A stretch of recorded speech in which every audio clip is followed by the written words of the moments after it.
Hello everyone, welcome back to my channel.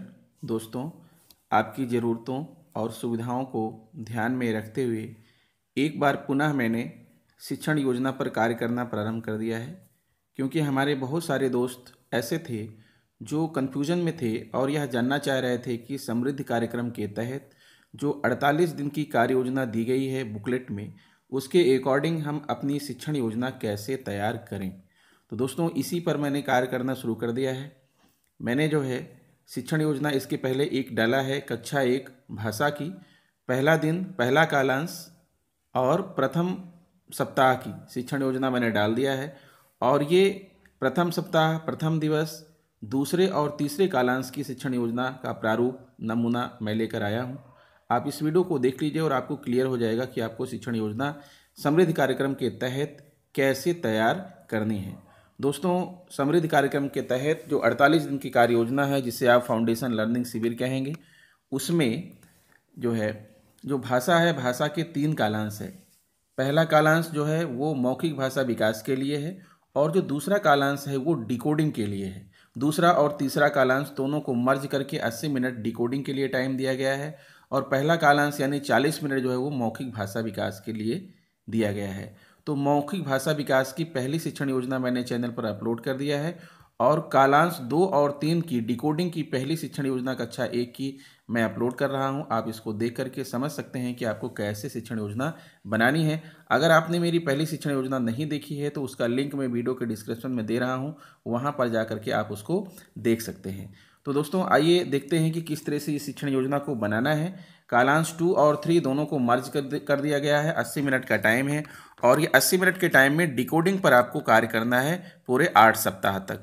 ठीक है, तो ये पहले दिन की जो है शिक्षण योजना है। पहले दिन जब आप क्लास में जाएंगे तो दूसरे और तीसरे कालांश में आप क्या बच्चों को पढ़ाएंगे उसकी शिक्षण योजना है, उसका नमूना है। आप देखिए, यहाँ पर देख पा रहे हैं दोस्तों, प्रथम सप्ताह का प्रथम दिवस कालांश 2 और 3 की शिक्षण योजना। कक्षा 1 विषय हिंदी है और समय है 80 मिनट। कालांश 2 और 3 दोनों को 40-40 मिनट का समय मिला करके ये डिकोडिंग के लिए है 80 मिनट का टाइम। लर्निंग आउटकम, यहाँ पर दोस्तों लर्निंग आउटकम कोई अलग से नहीं है। मेन आपका उद्देश्य है बच्चों को प्रिंट से परिचय कराना, ध्वनि चेतना एवं लेखन पूर्व अभ्यास। ये है आपका लर्निंग आउटकम। ठीक है, फिर आगे बढ़ते हैं। फिर पाठ इकाई यहाँ भी कुछ नहीं है, ये है डिकोडिंग और सीखने सिखाने की सामग्री सहज 1। ठीक है, सहज की जो पुस्तक दी गई है या फिर कलरव की किताब से भी किसी कहानी पर काम कर सकते हैं। ठीक है, किताब पर काम कर सकते हैं, क्योंकि इसी पर जो है हमने यहाँ पर सहज 1 की एक कहानी है पतंग और बकरी। तो इस दिन हम पतंग और बकरी कहानी बच्चों को खोलकर दिखाएंगे और उसको पढ़ने का जो है नाटक करवाएंगे, पढ़ने का अभिनय करवाएंगे, क्योंकि बच्चों को अभी पढ़ना तो आता नहीं है। किताब को उलटना पलटना और प्रिंट से बच्चों का परिचय कराना है। तो जो पहला चरण है सीखने सिखाने का चरण, जो आप देख पा रहे हैं शिक्षण के आरंभ में, तो अब यही चरण जो है हमारा जाना जाएगा प्रिंट से परिचय। ठीक है, शिक्षण के आरंभ यानी इसमें 3 चरण है। डिकोडिंग में जो है 3 है, प्रिंट से परिचय, ध्वनि चेतना और लेखन पूर्व अभ्यास। तो इसी को जो है हम शिक्षण के आरंभ में इसकी जगह पर हम पढ़ेंगे प्रिंट से परिचय और ये होगा 25 से 30 मिनट का। आकलन के तरीके वही हैं, अवलोकन। अब आपको प्रिंट से परिचय के लिए पहले दिन आपको क्या करना है, शिक्षक बच्चों का समूह बनाकर कहानी की सहज 1 जो पुस्तिका आपको मिली है, सहज 1 को देखने एवं पढ़ने का अभिनय करने और उलटने पलटने का अवसर प्रदान करेंगे। फिर सभी बच्चों के साथ किताबों एवं चित्रों पर बातचीत करेंगे, जैसे चित्र में क्या क्या दिख रहा है, कहानी किस चीज़ की हो सकती है आदि। आगे बढ़ेंगे दोस्तों। शिक्षण के दौरान जो दूसरा चरण है उसमें हम ध्वनि चेतना पर कार्य करेंगे और यह भी जो है 15 से 20 मिनट का टाइम होगा इसके लिए।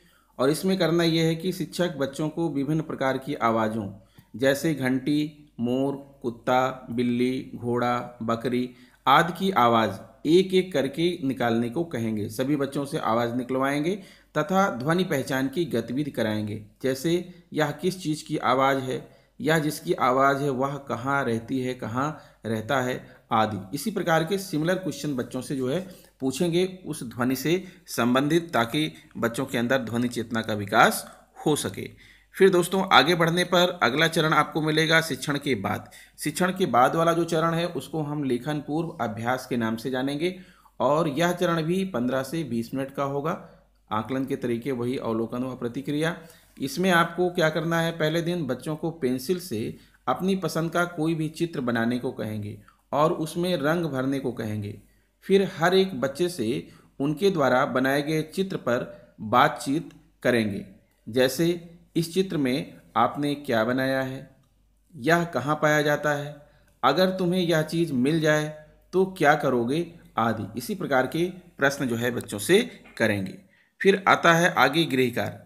गृह कार्य में सभी बच्चे अपने माता पिता से पूछ कर आएंगे कि पतंग बनाने में किन किन चीज़ों का इस्तेमाल होता है। क्योंकि बच्चों को पतंग और बकरी नामक कहानी देखने के लिए कहा गया है, उसे पढ़ने का अभिनय करने के लिए कहा गया है, तो उसी से संबंधित एक ऐसा गृह कार्य भी बच्चों को दे देंगे ताकि बच्चों को अभी लिखना तो आता नहीं है, ताकि वो अपने घर में अपने माता पिता से बातचीत कर सकें। फिर शिक्षक की आगामी कार्य योजना, चयनित गतिविधियों का कुशलता से क्रियान्वयन किया जाएगा।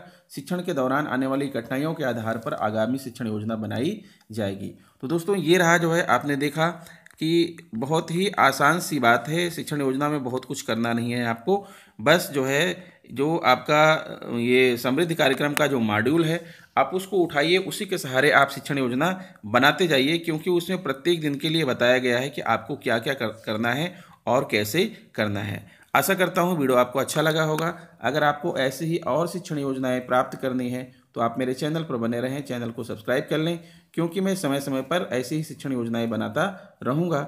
और अगली वीडियोज़ में मैं आपके लिए गणित की शिक्षण योजना लेकर आऊँगा और उसमें भी बताऊँगा कि आपको कैसे शिक्षण योजना बनाना है। तो मिलते हैं आपसे नेक्स्ट वीडियो में। नमस्कार।